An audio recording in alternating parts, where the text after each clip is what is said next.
Matagumpay na naaresto ng mga otoridad ang isang hinihinalang tulak ng ilegal na droga sa isinagawang buy-bust operation sa Purok 7, Barangay San Isidro, Dawis, Bohol. Kilala ni Police Colonel Patricio Sidigay Jr., Provincial Director ng Bohol Police Provincial Office. Ang suspect na si Elias Binan, 31 anyos, na residente ng Barangay Tabahan, Gindulman, Bohol. Nakumpiska mula sa suspect ang tinatayang 551.1 gramo ng hinihinalang shabu na may standard drug price na 3,747,480 pesos.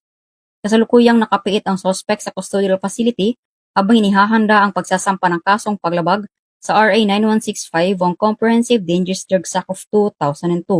Ang matagumpay na operasyong ito ay patunay na mananatiling maigting ang kanilang kampanya laban sa illegal na droga upang mapanatili ang kapayapaan at kaayusan sa komunidad.